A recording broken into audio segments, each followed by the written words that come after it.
obviously, the context for this is that central government has a policy which is sort of broadly in favour of expansion. They do have policies, but they delegate ultimate decision making to the local authority, and with this clear instruction that the authority should weigh up economic versus environmental considerations.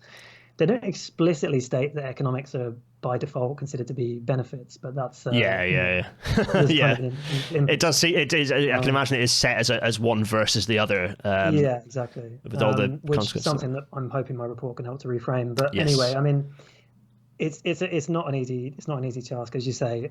So there's this local authorities are under resourced, and there's a real contention around the kind of climate policy question, because obviously Bristol Airport actually North Somerset Council ultimately refused the expansion of Bristol Airport on climate grounds, but that was then overturned by the planning inspectorate, who essentially said climate change should not have been in your considerations. It should not have been a factor, and therefore everything looks great and dandy, and this should have been approved, so we're overturning it. They then challenged that at the Court of Appeal, the local community, and were told again that effectively, that decision could be upheld and was robust. So the expansion goes ahead. But I don't understand that, because the government specifically delegated the decision to local authorities, and we're now told that they should do that decision, but they should exclude probably the single greatest, most damaging impact of the expansion. I mean, what kind of appraisal would ever credibly exclude the single largest? The one obvious thing that makes it a bad idea. Conveniently you just admit that. So you've got this confusion over the clarity around who, whether they incorporate climate change policy, and then as both of us have alluded to, these are enormous civil engineering projects. They have enormous amounts of economic impact assessment, or maybe they're not even quite enough as they should, but they generally do, even though a lot of it might be a load of guff.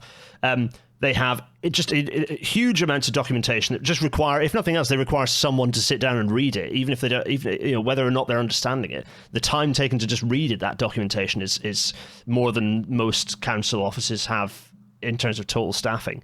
And then obviously there's the complexity, and the economic argument needs to be robust. Do they have the economists within the local authority and so on and so on. So we've alluded to that.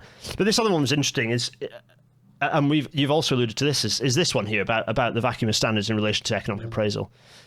Yeah. I mean, it's incredible to me that in 2023, essentially, we have, across various forms of environmental impact, we have some standards. I mean, I'm sure there'll be people out there with views about how good those standards are for assessing them through the planning process, but there are standards.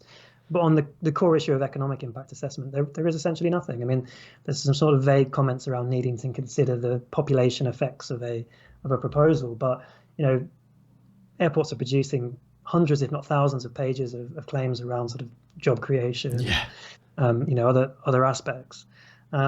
And there is no independent standard to hold those claims to. So ultimately, what you end up with is a kind of courtroom drama, he said, she said argument, as opposed to anything sort of independent and credible and verifiable, which I think ultimately is going to lead to substandard decision making. And it's not just me that's saying this as well. When I was in the course of researching this project, I came across quite a lot of sort of planning experts, planners, planning lawyers, all saying the same thing.